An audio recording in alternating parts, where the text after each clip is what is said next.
हिंदी साहित्य free batch में आज हमारी रीतिकाल की क्लास है तीसरे नंबर की। ठीक है, पार्ट 3 आज हम पढ़ रही हैं। इससे पहले 2 क्लास करवा चुकी हूँ, अगर आप नए हो तो उनको जरूर देख लेना। भक्ति काल आदि काल भी हम कर चुके हैं और फुल डिटेल वन लाइनर के माध्यम से यहाँ पर आपको मिलने वाली है। ठीक है, जहाँ से भी क्वेश्चन बनते हैं वो सब पॉइंट हम यहाँ पर देखेंगे। तो सबसे पहले नाम आता है महाराज जसवंत सिंह का। बस आपसे यही रिक्वेस्ट है कि पूरी क्लास आप जरूर देखें और लाइक हाइप कमेंट जरूर करके जाएं। ठीक है, महाराज जसवंत सिंह का जन्म हुआ था 1627 और 1729 तक ये रहे।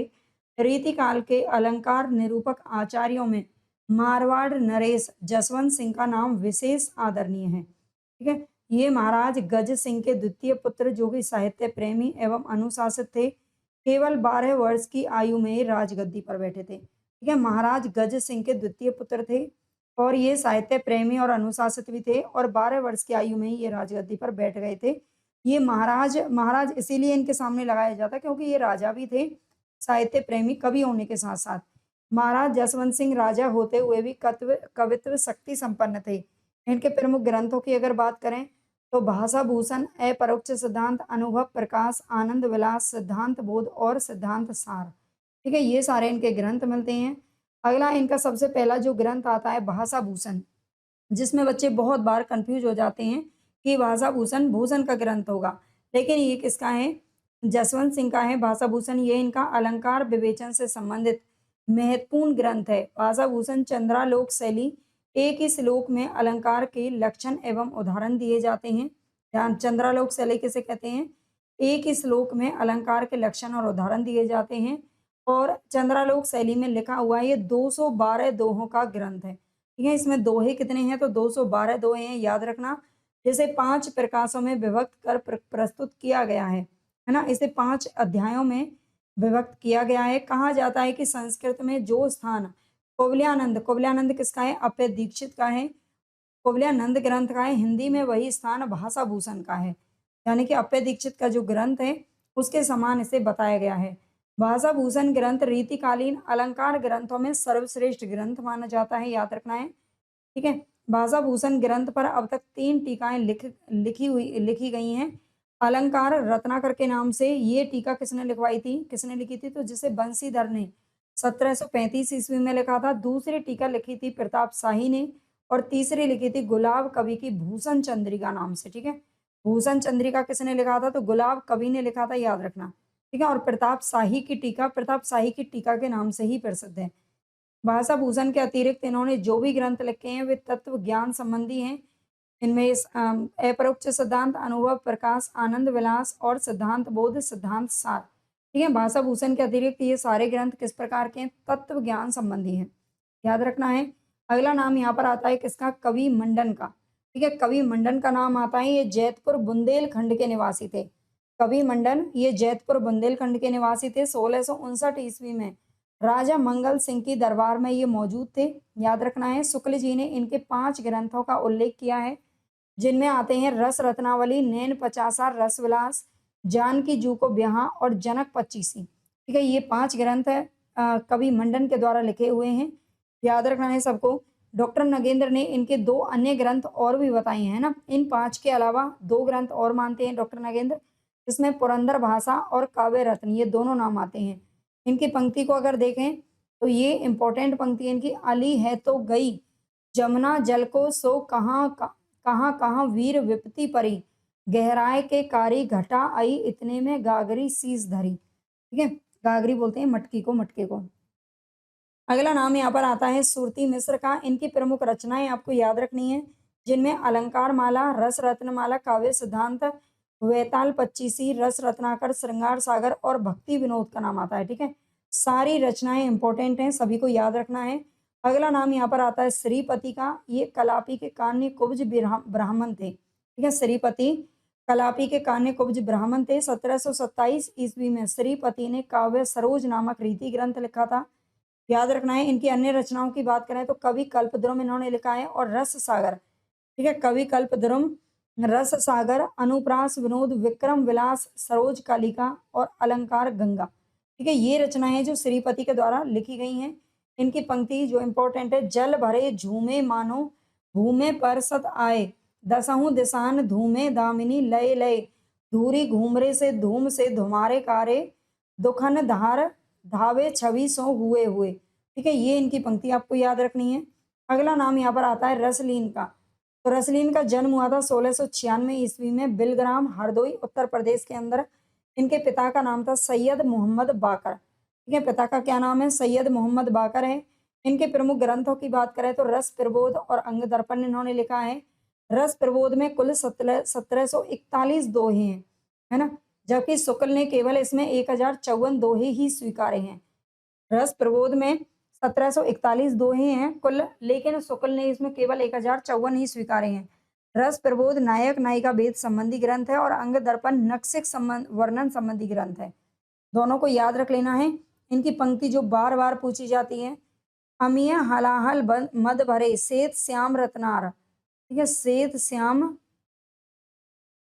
रत्नार, हित दिखाई कामनी दाई दामिनी को ये नहा, तर फरात सीतन फिरे फर फरात धन मोह। ये इनकी पंक्ति है जो बार बार पूछी जाती है। आगे है दूल्हे कवि। दूल्हे कवि कालिदास त्रिवेदी के पौत्र और उदयनाथ कविंदु के पुत्र थे। ये दोनों ही साहित्यकार थे। ठीक है, पीछे भी हमने पढ़ा था, ये कालिदास त्रिवेदी के पौत्र रहे हैं और उनके पिता का नाम था उदयनाथ कविंदु। आगे है, ये दोनों ही साहित्यकार थे। याद रखना है, कवि कुलकंठाभरण इन्होंने लिखा था। ये ग्रंथ इनका याद रखना है, कवि कुलकंठाभरण। ठीक है, ये ग्रंथ इन्होंने लिखा है और ये अलंकार का प्रसिद्ध ग्रंथ है। इसमें 84 पद्य हैं, है ना। इसमें कितने हैं? 84 पद्य हैं, याद रखना। इनकी पंक्ति ये बार बार पूछी जाती है, माने सन माने तेई माने सन माने सन, उरज उरज धसे बसे उर आड़े लसे, बिन गुन माल गरे धरे छवि छाए हैं, सारी की सरोट सब सारी में मिलाए दींदी, भूषण की जेब जैसे जेब जहियतु हो। ठीक है, ये इनकी कुछ पंक्ति हैं जो पूछी जाती हैं। अगला नाम यहाँ पर आता है माखन कवि का। माखन कवि माखन रीति काल के महत्वपूर्ण छंदो निरूपक आचार्य हैं। ठीक है, जो माखन कवि हैं ये रीति काल के महत्वपूर्ण छंदो निरूपक आचार्य हैं। इनके प्रमुख ग्रंथों की बात करें तो श्री नाग पिंगल और छंद विलास। ठीक है, श्री नाग पिंगल या छंद विलास नाम से इन्होंने रचना लिखी है 1702 ईस्वी। इसके अलावा भक्ति चिंतामणि, राम प्रताप, जैमिनी, अश्वमेघ, खूब तमास, सुदामा चरित और विनोद शतक। ठीक है, सुदामा चरित को याद रख लेना, ये अन्य कई कवियों ने लिखी है। तो माखन कवि ने सुदामा चरित भी लिखी है। आगे है श्री नाग पिंगल या छंद विलास ग्रंथ 3 प्रकरणों में विभक्त है। ठीक है, ये 3 प्रकरणों में विभक्त है, याद रखना। इस ग्रंथ में विवेचन का आधार मुख्य रूप से क्या है? प्राकृत पेंगलम है, ठीक है, जो कि लक्ष्मीधर का ग्रंथ है। अगला नाम यहाँ पर आता है कविंद्र यानी कि उदयनाथ का, जो कि कालिदास त्रिवेदी के पुत्र थे। अमेठी के राजा हिम्मत सिंह और गुरु दत्त सिंह के ये आश्रय में रहे। इनकी प्रमुख रचनाएं मिलती हैं रस चंद्रोदय, प्रसिद्ध श्रृंगार रस ग्रंथ है ये, विनोद चंद्रिका और जोग लीला। ठीक है, ये इनके कुछ ग्रंथ मिलते हैं। आगे नाम आता है कालिदास त्रिवेदी का। नायक नायिका भेद निरूपण में सर्वथा भिन्न शैली के उद्भावक होने के कारण इनका विशिष्ट स्थान है। ये अंतर्वेद के निवासी थे और औरंगजेब के साथ बीजापुर की लड़ाई में भी शामिल हुए थे। इनके प्रमुख ग्रंथों की बात करें तो कालिदास हजारा, जंजीरा बंद, राधा माधव, बुद्ध मिलन विनोद और वर वधु विनोद। ठीक है, ये कालिदास त्रिवेदी की यानी कि तीनों ही पीढ़ियां क्या हैं? कवि हैं। तीनों ही पीढ़ी कवियों में है, याद रखना। कालिदास हजारा एक विस्तृत ग्रंथ है जिसमें 200, ये एक इतिहास ग्रंथ है। ठीक है, ये हम हालांकि पीछे पढ़ चुके हैं, लेकिन जो कालिदास हजारा है ये कालिदास त्रिवेदी का एक इतिहास ग्रंथ है, साहित्य इतिहास ग्रंथ, जिसमें 212 कवियों के लगभग 1000 पद संग्रहित हैं, जो कि कवियों के काल निर्णय में अत्यंत उपयोगी हैं। वर वधु विनोद, यह ग्रंथ नायक नायिका भेद विवेचन विषय के, याद रखना। वर वधु विनोद, यह ग्रंथ नायक नायिका भेद विवेचन विषय है, जिसकी रचना 1692 ईस्वी के लगभग जम्बू नगर के शासक जालिम जोगाजीत के आश्रय में यह ग्रंथ 5 प्रभावों में विभक्त है। ठीक है, वर वधु विनोद 5 अध्यायों में विभक्त, याद रख लेना। 1692 ईस्वी। प्रसिद्ध रीति कवि उदयनाथ कविंद्र और दूल्हे इनके क्रम से पुत्र और पौत्र थे। इनका काव्य उदाहरण यहाँ पर देख लीजिए। इनकी पंक्ति, कुंवर कन्हैया मुख चंद जी की जुनैया, चारू लोचन चकोरन की प्यास निवारी दे, मेरे कर मेहंदी लगी है नंदलाल प्यारे, लट उर्जिए नेकू बेसर संहारी दे। ठीक है, ये इनका कुछ पंक्ति मिलती हैं। उजियारे, अगला नाम किसका आता है? उजियारे कवि का। ये रस निरूपक कवि हैं, है ना। ये कुछ अन्य कवियों में शामिल हैं जिनको हमें पढ़ना तो चाहिए ही, है ना? यहाँ से भी आजकल क्वेश्चन बन जाते हैं। ये नस रस निरूपक आचार्य हैं, 1780 के आसपास जुगल रस प्रकाश और रस चंद्रिका की रचना इन्होंने की है। रस चंद्रिका के 16 और जुगल रस प्रकाश के 12 प्रकाशों में रस सामग्री और विभिन्न रसों का विवेचन किया गया है। ठीक है, ये उजियारे कवि के जो रस चंद्रिका है उसके 16 और जुगल रस प्रकाश के 12 प्रकाशों में रस सामग्री और विभिन्न रसों का विवेचन है। अगला नाम आता है यहाँ पर कृष्ण भट्ट देव का। इनके प्रमुख ग्रंथों में श्रृंगार रस माधुरी और अलंकार कला निधि नाम आते हैं। ठीक है, कृष्ण भट्ट देव का जो प्रमुख ग्रंथ है उसमें श्रृंगार रस माधुरी और अलंकार कला निधि आते हैं। श्रृंगार रस माधुरी इस ग्रंथ की रचना 1712 ईस्वी में राजा बुद्ध सिंह की जी देव की आज्ञा से की गई थी। ठीक है, श्रृंगार रस माधुरी की जो रचना है 1712 ईस्वी में की गई और वो भी राजा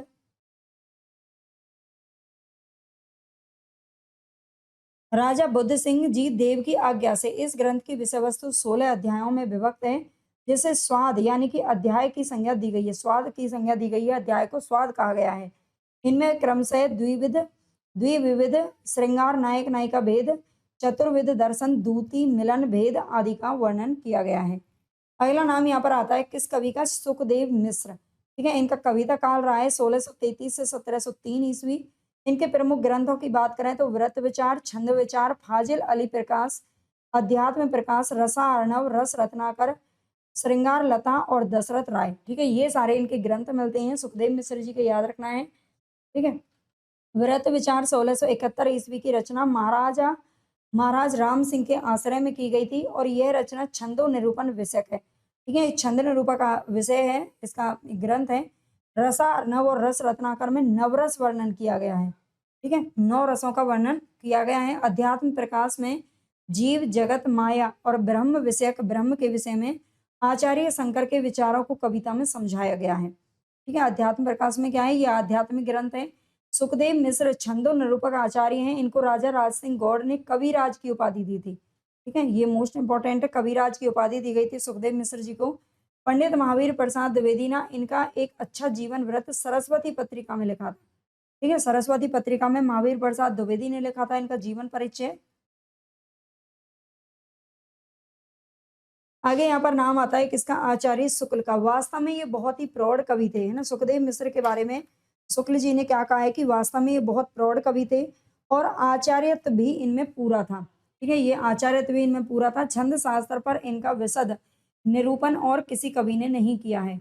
सुखदेव मिश्र का जन्म स्थान कंपीला था, जिसका वर्णन इन्होंने अपने व्रत विचार में किया है। ठीक है, सुखदेव मिश्र का जन्म स्थान कहाँ पर था? तो कंपीला था।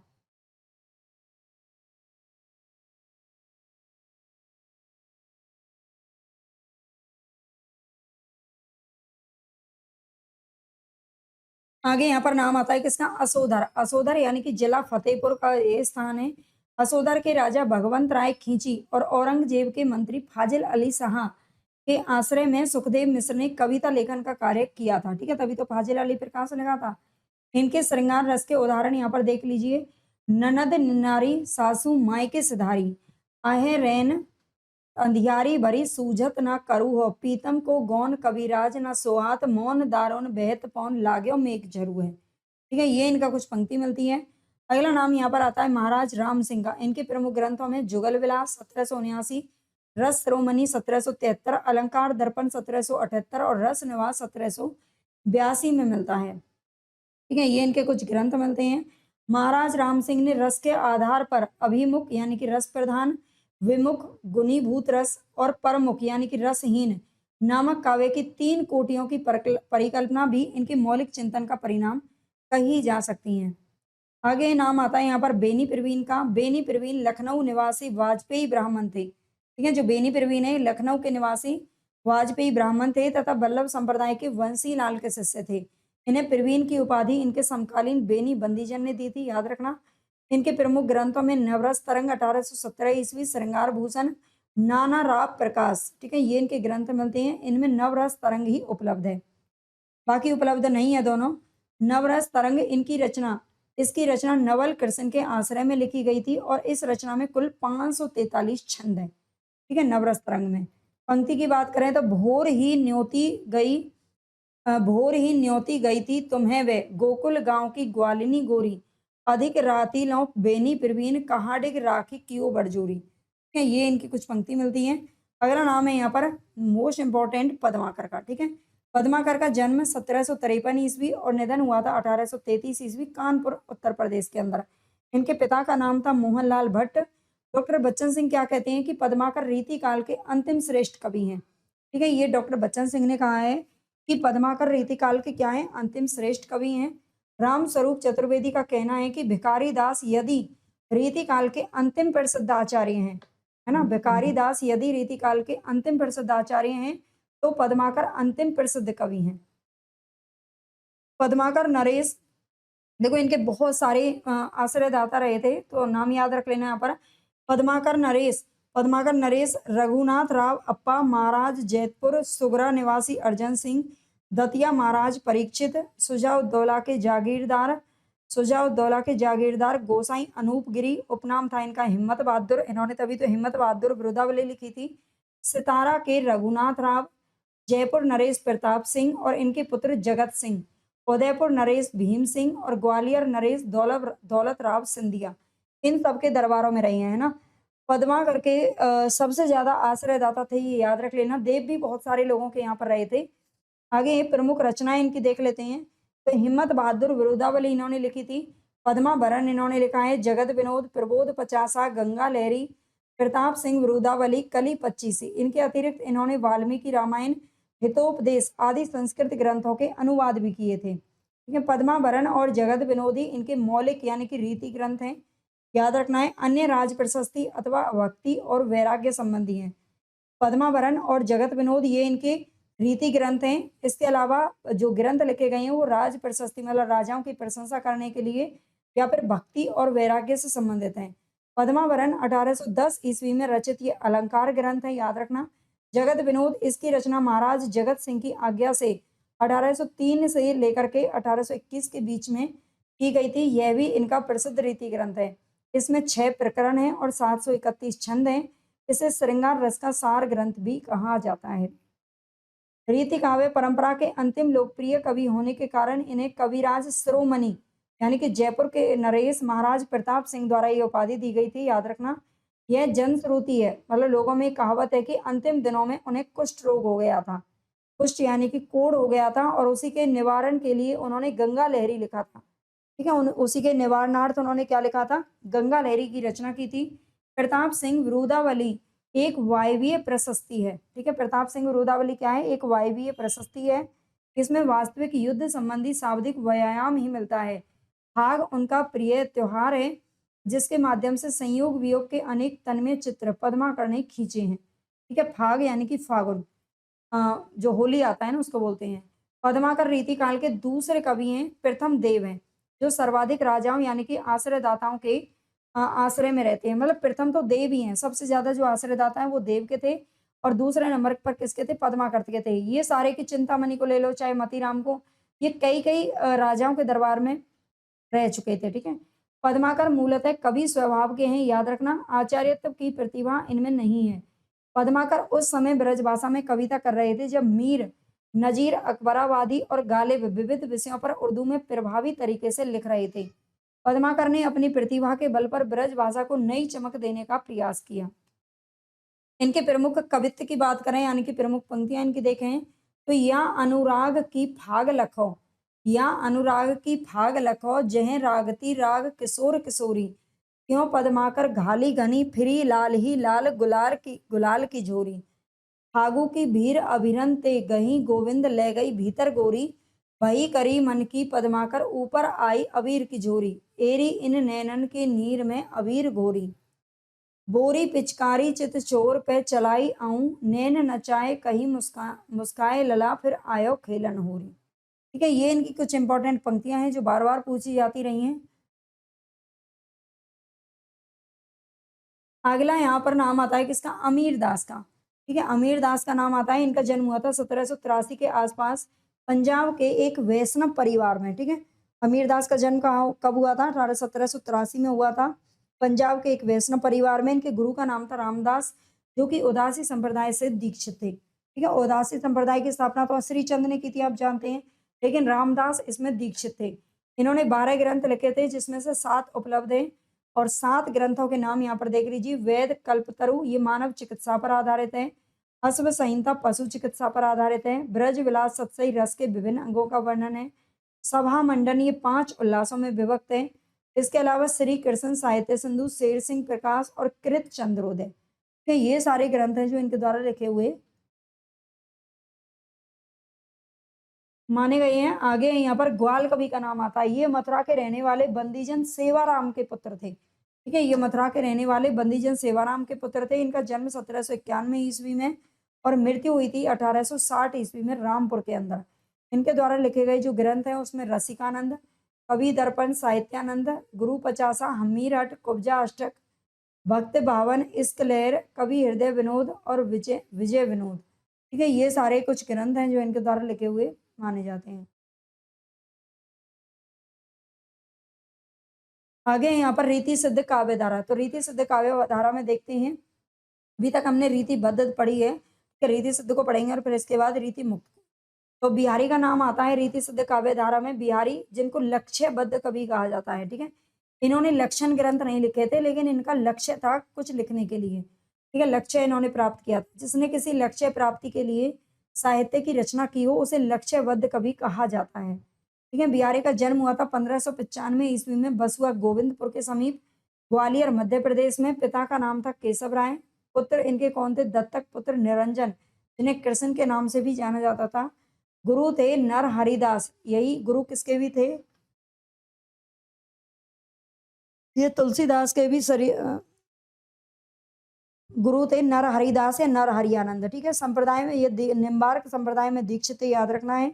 आश्रयदाता की बात करें तो ये जयपुर के नरेश महाराज जयसिंह यानी कि जयसा के नाम से भी जानते थे, जयसिंह के राज दरबार में थे। ठीक है, इनका ग्रंथ है बिहारी सतई, एक ही ग्रंथ है इनका। शुक्ल के अनुसार ये माथुर चौबे थे। एक दोहे के अनुसार इनकी बाल्यावस्था बुंदेलखंड में बीती तथा तरुणावस्था में ये मथुरा आ गए थे। ठीक है, तरुणावस्था में ये मथुरा आ गए। जब बिहारी ने देखा कि जयसिंह राजा कई महीनों तक दरबार में नहीं आए हैं, तो बिहारी ने एक पत्र भेजा।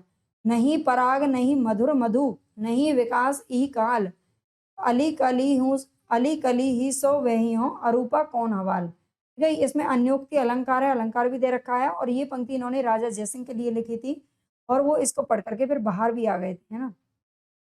इन्होंने रीतिकाल के अंतर्गत उसकी भावधारा को आत्मसात करके भी प्रत्यक्षतः आचार्य तत्व को स्वीकार नहीं किया, फिर भी वह मुक्तक के सर्वश्रेष्ठ कवि कहलाए हैं। ठीक है, इन्होंने रीतिकाल के अंतर्गत उसकी भावधारा को आत्मसात करके भी क्या नहीं किया? आचार्य तत्व को स्वीकार नहीं किया था। ये मुक्तक, इनका जो रचना है ना बिहारी सतसई, ये मुक्तक काव्य है। बिहारी सतसई में 719 मुक्तक दोहे हैं। हिंदी साहित्य कोश में बिहारी सतसई में दोहों की जो संख्या है वो 713 है। और हिंदी साहित्य कोश में, क्योंकि धीरेन्द्र वर्मा के द्वारा ये संपादित की गई ये पुस्तक, इसमें बिहारी सतसई में सोठों की संख्या 6। इस प्रकार कुल पदों की संख्या कितनी होती है? 719 हो जाती है, जिसमें बड़ा ही कंफ्यूजन रहता है कभी कभी बच्चों को। आगे बिहारी सतसई में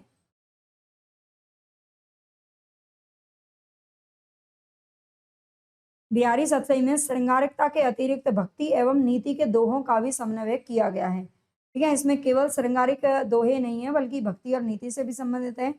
मुक्तक का अर्थ क्या होता है? तो मुक्तक का अर्थ है जब दो दोहों में कोई संबंध नहीं हो। ठीक है, जब दो दोहों में कोई संबंध नहीं हो, एक दोहा अलग विषय पर हो तो दूसरे को अलग विषय पर लिखा गया हो, वह क्या कहलाता है? मुक्तक कहलाता है, मुक्तक दोहे में। ठीक है, मुक्तक का काव्य कहलाता है, याद रखना, जिसमें एक दूसरे से किसी भी जो दो दोहे हैं उनमें कोई भी संबंध नहीं है, एक दूसरे से कोई संबंध नहीं है, अलग अलग लिखे गए हैं सब कुछ।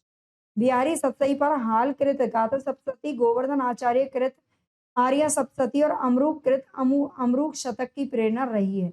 ये 3 ग्रंथों का प्रभाव इस पर रहा है। इनमें से सर्वाधिक प्रभाव किसका पड़ा है? तो ये गाथा सप्तशती का पड़ा है। दोहों की प्रसिद्धि, दोहों की प्रसिद्धि किससे होती है?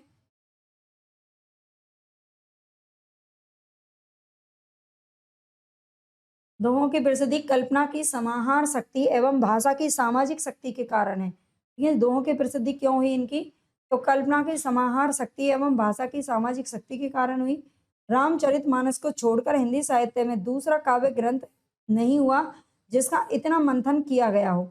बिहारी सतसई के प्रथम टीकाकार कृष्ण कवि हैं, याद रखना, और ये टीका कवित्त सवैया का है।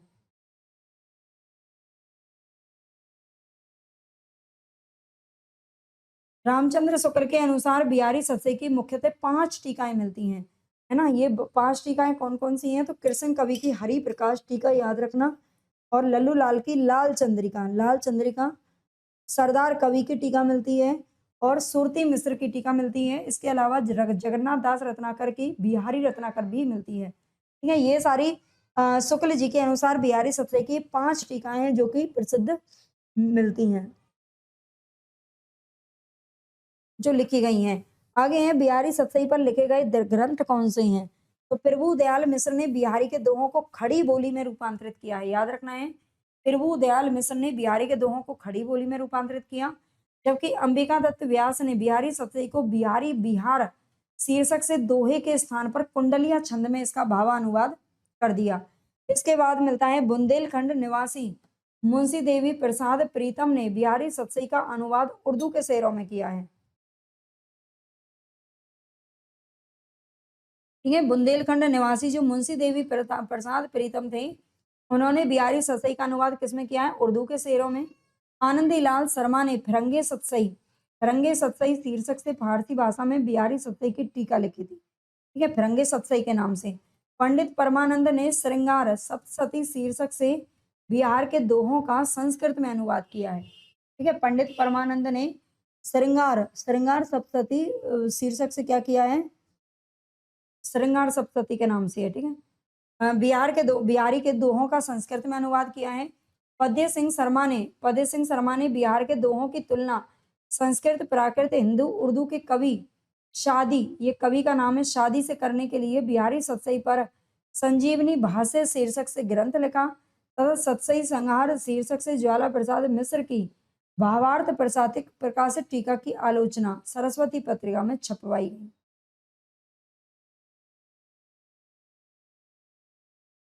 आगे मिलते हैं इनके कुछ आलोचनात्मक ग्रंथ। तो आलोचनात्मक ग्रंथों में सबसे पहला नाम आता है कविवर बिहारी। ये ग्रंथ किसने लिखा है? तो जगन्नाथ दास रत्नाकर ने। देव और बिहारी कृष्ण बिहारी मिश्र। बिहारी और देव किसने लिखा है? लाला भगवान दीन ने लिखा है। बिहारी की वाग विभूति ये विश्वनाथ प्रसाद मिश्र ने लिखी है। और बिहारी सतसई की सुबोध टीका ये किसने लिखी है? तो ये रामरक्ष बेनीपुरी जी ने लिखी है। ये सभी आलोचनात्मक ग्रंथ हैं जो बिहारी सतसई पर लिखे गए हैं। बिहारी सतसई पर विद्वानों का मत। तो विद्वान क्या कहते हैं इनको लेकर के? जॉर्ज ग्रियर्सन का नाम आता है सबसे पहले। जॉर्ज ग्रियर्सन ये कहते हैं कि यूरोप में बिहारी सतसई के समकक्ष कोई रचना नहीं है। कि यूरोप में बिहारी सतसई के समकक्ष क्या है? कोई भी रचना नहीं है। आगे है रामचंद्र शुक्ल का नाम आता है। शुक्ल जी कहते हैं कि श्रृंगार रस के ग्रंथों में बिहारी जितना मान किसी का भी नहीं है। ठीक है, श्रृंगार रस के ग्रंथों में बिहारी जितना मान किसी का भी नहीं है। इसका एक एक दोहा हिंदी साहित्य में एक एक रत्न माना जाता है। ठीक है, इसका एक एक दोहा हिंदी साहित्य में एक एक रत्न माना जाता है। किसी कवि का यश उसकी रचनाओं से नहीं वरन गुणों से होता है।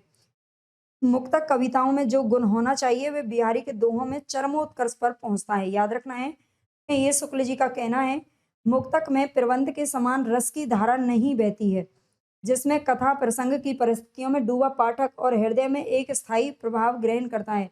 प्रबंध काव्य में क्या होता है कि सारे दोहे एक दूसरे से मिले जुले होते हैं, एक पूरी कथा है जो दोहों के माध्यम से कही जाती है। लेकिन मुक्तक कविता में क्या होता है कि मुक्तक कविता में हर दोहा अलग अलग होता है, अलग अलग आधार पर लिखा होता है ना। एक महाभारत का लिख दिया, एक रामायण का लिख दिया, ऐसे तो इसमें कोई रस नहीं आता है। ठीक है, इसमें कोई भी पाठक है जो मतलब स्थायी भाव ग्रहण नहीं कर सकता, है ना। इसमें तो रस के ऐसे छींटे पड़ते हैं जिसमें हृदय कलिका थोड़ी देर के लिए खिल उठती है। कविता उनकी श्रृंगारिक है पर प्रेम की उच्च भूमि पर नहीं पहुंचती, नीचे ही रह जाती है। मोस्ट इंपॉर्टेंट ये पंक्तियां हैं शुक्ल जी की, याद रखना। अन्य तथ्यों की अगर बात करें तो लाला भगवान दीन ने सूर व तुलसी और केशव के बाद बिहारी को चौथा रत्न माना है। ठीक है, लाला भगवान दीन ने बिहारी और देव के नाम से पुस्तक लिखी है और इन्होंने सूर, तुलसी और केशव इन तीनों के बाद बिहारी को चौथे रत्न के रूप में माना है।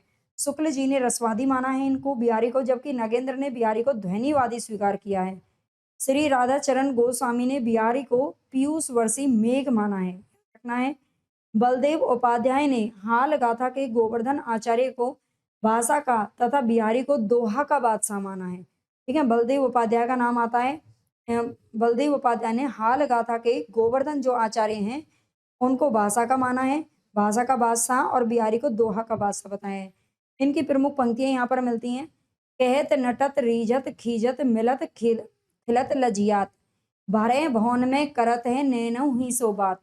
ठीक है, इसमें अनुप्रास अलंकार है। बिहारी जी की पंक्तियां बहुत ज्यादा इंपॉर्टेंट है, याद रखना। आगे तंत्री नाद कवित्र रस सरस राग रतिरंग। ठीक है, तंत्री नाद कवित्र रस सरस राग रतिरंग, अन बूढ़े बूढ़े तेरे जे बूढ़े सब अंग। इसमें विरोधाभास अलंकार है। ठीक है, सामने साथ में इसमें अलंकार भी दे रखे हैं। दरग ओरझत टूटत कुटुम्ब जुरत चतुर्चित प्रीति, परती गांठ दुर्जन ये दई नहीं है रीति। ये इसमें असंगति अलंकार है। ठीक है, इसमें कौन सा है? असंगति अलंकार मिलता है। आगे बतरस लालच लाल की मुरली धरी लुकाए, मेरी भव बाधा हरो राधा नागरी सोए। ठीक है, मेरी भव बाधा हरो राधा नागरी सोए। आगे जातन की झाई परे श्यामु हरित दुति हो, जातन की झाई परे श्यामु हरित दुति होए। ठीक है, इसमें श्लेष एवं काव्यलिंग अलंकार है। आगे सतसैया के दोहरे ज्यो नाविक के तीर, देखन में छोटे लगे घाव करें गंभीर। इसमें उत्प्रेक्षा अलंकार है। ठीक है, इसमें क्यों है? ज्यो नाविक के तीर, ज्यो दे रखा है ना, तो इसमें उत्प्रेक्षा अलंकार का उदाहरण है ये। आगे अरत टरत ना नाना बर परे दई मरक मनु मैन, इसमें उत्प्रेक्षा अलंकार का उदाहरण है ये। सनी कज्जल चक झक लगनी उपजो सुदिन सनेहू, ये रूपक अलंकार है। और इसमें ज्योतिष ज्ञान का भी, ठीक है, ये जो पंक्ति दे रखी है ना, ये पूरा दोहा है और इसमें ज्योतिष ज्ञान का वर्णन किया गया है।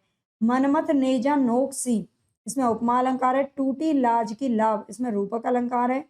जोग जुगती सिखाए सब मनो मान महामुनि मेन, इसमें उत्प्रेक्षा और अनुप्रास का ये उदाहरण है। सुर तरु की मनु सिंधु में लस्ती स पल्लव डार, इसमें उत्प्रेक्षा अलंकार। आगे पलनी पीक अंजन अधर धरे महावर भाल, आजू मिलेसु भली करी भले बने हो लाल। ठीक है, ये किसका है? असंगति अलंकार का उदाहरण है। आगे राती रमी रति देत कही और प्रभा प्रभात, छेका अनुप्रास है।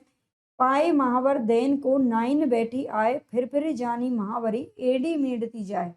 ठीक है, ये कौन सा है? भ्रांतिमान अलंकार है। लाल तिहारे रूप की कहो रीति है कौन, जासो जासो लागे पलकू द्रग लागत पलक पलोना। ठीक है, इसमें विरोधाभास या कौन सा है? छेका अनुप्रास अलंकार है। ठीक है, अगला नाम यहाँ पर किसका आता है? तो ये सेनापति का। सेनापति का जन्म हुआ था 1589 ईस्वी, अनूप शहर निवासी। पिता इनके थे गंगाधर, दादा का नाम था परशुराम और गुरु थे हीरामणि दीक्षित। ठीक है, ये इनका परिचय मिलता है। इनकी प्रमुख रचनाओं की बात करें तो कवित्र रत्नाकर और काव्य कल्प ध्रुम। ठीक है, काव्य कल्प ध्रुम कई लोगों ने रचना लिखी है इस नाम से। कवित्र रत्नाकर की बात करें तो इसकी रचना 1649 ईस्वी यानी कि विक्रम संवत 1706 में की गई। यह कविता 5 तरंगों में विभक्त है, जिसमें 394 छंद है। ठीक है, यह रचना 5 तरंगों में विभक्त है, याद रखना। इसके अंतर्गत सेनापति ने श्लेष अलंकार, श्रृंगार, षड्ऋतु, रामायण और राम रसायन वर्णन किया है। इसकी चौथी और पांचवी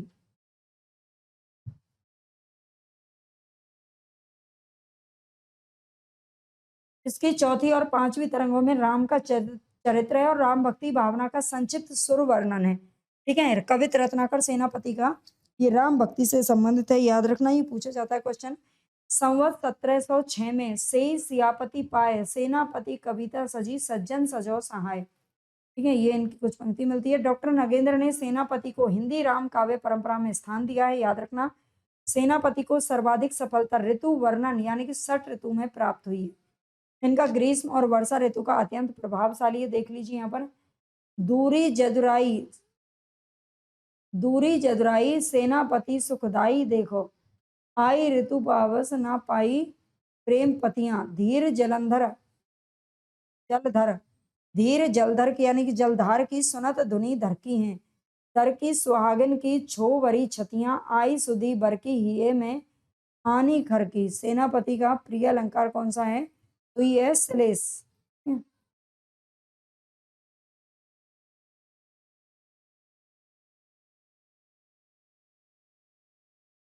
अगला जो नाम आता है वो है यहाँ पर पजनेश कवि का। ठीक है, पजनेश कवि की रचना बहुत पूछी जाती है। इनका समय 1815 ईस्वी के आसपास है। इनका जन्म हुआ था पन्ना के अंदर, पन्ना मध्य प्रदेश के अंदर है। शिव सिंह सेंगर के अनुसार इन्होंने नक्सिक और मधुर प्रिया नामक 2 ग्रंथ लिखे थे, लेकिन दोनों ही अनुपलब्ध है ना, दोनों ही प्राप्त नहीं हुए हैं। भारत जीवन प्रेस से पजनेश प्रकाश नामक संग्रह इनका प्रकाशित किया गया था। ठीक है, वृंद कवि का नाम आता है 1643 से 1723 ईस्वी तक रहे। इनका पूरा नाम था वृंदावन, याद रखना है। जोधपुर नरेश जसवंत सिंह ने इन्हें भूमि प्रदान की और अनंतर इसके बाद ये औरंगजेब के दरबार में गए और प्रसन्न होकर बादशाह ने कवि वृंद को अपने पुत्रों का शिक्षक नियुक्त कर दिया। 1707 ईस्वी के लगभग किशनगढ़ के महाराज राज सिंह ने वृंद को मांग लिया और जागीर देकर यहीं बसा लिया। ठीक है, महाराज राज सिंह ने क्या किया? वृंद को मना लिया और जागीर देकर यहीं बसा लिया। इनके प्रमुख ग्रंथों की अगर बात करें तो इसमें 12 मासा का नाम आता है 1668, भाव 85 का इंपॉर्टेंट है, नयन 25, पवन 25, श्रृंगार शिक्षा, यमक सतसई। उक्त रचनाएं रीति परंपरा की लिखी गई हैं। आगे यहाँ पर यमक सतसई में यमक अलंकार का स्वरूप, यमक सतसई में यमक अलंकार का स्वरूप स्पष्ट किया गया है। इसके अंतर्गत कितने हैं? 715 छंद है। ठीक है, यमक सतसई में 715 छंद है, याद रखना। इनकी एक अन्य रचना मिलती है वृंद सतसई, भी बहुत प्रसिद्ध है। इस रचना में नीति विषयक 700 दोहे हैं। में कितने हैं? 700 दोहे हैं। वचनिका यानी कि रूप सिंह की वार्ता तथा सत्य स्वरूप वीर काव्य है।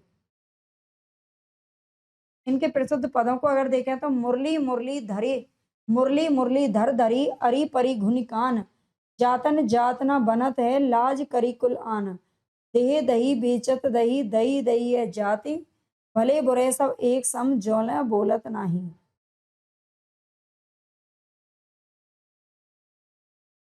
जान परत है काक काक ऋतु बसंत के माँ। ये वृंद सतसई से पंक्तियां ली गई हैं। अगला नाम यहाँ पर आता है किसका? कृष्ण कवि का, जो कि 1720 के आसपास मौजूद थे। इनकी प्रमुख रचनाओं में बिहारी सतसई की टीका और विदुर प्रजागर। ठीक है, विदुर प्रजागर, ये 2 रचनाएं इनकी मिलती हैं। कृष्ण कवि ने बिहारी सतसई के प्रत्येक दोहे पर सवैया लिखा था। ठीक है, सवैया बनाया था। बिहारी सतसई की सर्वप्रथम काव्यात्मक टीका करने वाले कवि के रूप में प्रसिद्ध हैं बिहारी सतसई, याद रखना। आगे ये जयपुर नरेश महाराज जैसा के मंत्री के आश्रित थे और उन्हीं के आग्रह से इन्होंने बिहारी सतसई की टीका लिखी थी। इन्हें बिहारी का दत्तक पुत्र भी माना जाता है। इनकी एक पंक्ति यहाँ पर मिलती है, शीस मुकुट कटि काचनी, कर मुरली उर्माल, यही बनिक सुमो मन सदा, बसो बिहारी लाल। ठीक है, बिहारी लाल की पंक्तियां मानते हैं बहुत सारे, मतलब सब लोग इसे पेपर में आता है जब, लेकिन एक कृष्ण कवि की पंक्ति है। नहीं, ये बिहारी रचित दोहा ही है ना, ये बिहारी रचित दोहा ही है, याद रखना। यहाँ पर बस दे दिया है। नेवाज कवि का नाम आता है 1680 ईस्वी के आसपास मौजूद थे। नेवाज महाराज छत्रसाल के दरबारी कवि थे। इनके प्रसिद्ध ग्रंथों की बात करें तो इन्होंने शकुंतला नाटक लिखा। ये नाटक ना होकर काव्य ग्रंथ है। मिस्र बंधुओं ने इनकी भाषा की बड़ी प्रशंसा की थी उस वक्त। अगला नाम है यहाँ पर हटी जी। हटी जी 1780 के आसपास मौजूद थे। ये राधा वल्लभ संप्रदाय के कृष्ण भक्त कवि हैं। ठीक है, जो हटी जी हैं ये राधा वल्लभ संप्रदाय के कृष्ण भक्त कवि हैं। इनका प्रसिद्ध ग्रंथ मिलता है श्री राधा सुतक, जिसमें 103 छंद है। ठीक है, श्री राधा सुधा शतक इनका एक ग्रंथ मिलता है, याद रखना। आगे निरप शंभु। ठीक है, निरप शंभु, इनका जन्म हुआ था 1657 ईस्वी में पुरंदर में। और ये नरपति पुरंदर में हुआ था। ये छत्रपति शिवाजी महाराज के पुत्र थे। ठीक है, याद रखना है। इनकी रचनाओं में इनके निरप शंभु, ठीक है, इनको अनेक उपनाम प्राप्त होते हैं। निरप शंभु, शंभुराज, शंभु कीर्ति, शंभु जी जू, ठीक है, आदि उपनाम प्राप्त होते हैं। इनका वास्तविक नाम था शंभुनाथ सिंह सोलंकी। ठीक है, शंभुनाथ सिंह सोलंकी का भी उल्लेख होता है वास्तविक नाम के लिए। इनकी प्रमुख रचनाओं की बात करें तो नायिका वेद, नक्सिक और 7 शतक। ठीक है, ये इन्होंने कुछ रचनाएं लिखी हैं। इनका नक्सिक ग्रंथ प्रसिद्ध है, जो जगन्नाथ दास रत्नाकर के संपादन में भारत जीवन प्रेस काशी से प्रकाशित हुआ था, ठीक है। नक्सिक ग्रंथ प्रसिद्ध है इनका, याद रखना। इन्होंने संस्कृत में बुद्ध भूषण नामक ग्रंथ की भी रचना की, है ना। इन्होंने संस्कृत में क्या किया है, बुद्ध भूषण नामक ग्रंथ की भी रचना की है।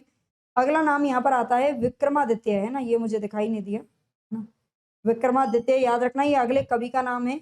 ये बुंदेलखंड स्थित चरखारी के राजा थे। ये बुंदेलखंड स्थित चरखारी के राजा थे। इनका राज्यकाल 1782 से 1829 ईस्वी तक रहा। हिंदी के प्रसिद्ध आचार्य प्रताप शाही इनके संरक्षक में रहे थे। बिहारी सतसई के समान इन्होंने विक्रम सतसई की भी रचना की है, याद रखना।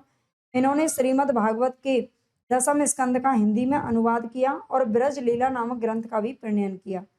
अगला नाम आता है यहाँ पर राम साय का। ये चौबेपुर यानी कि बनारस के निवासी थे और पिता का नाम था भवानी दास।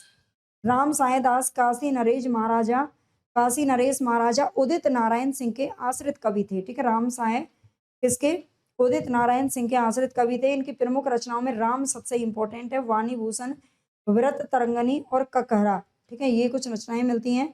वाणी भूषण में इन्होंने काव्य शास्त्र के विषयों का विवेचन किया है और व्रत तरंगनी में छंदों का परिचय किया गया है।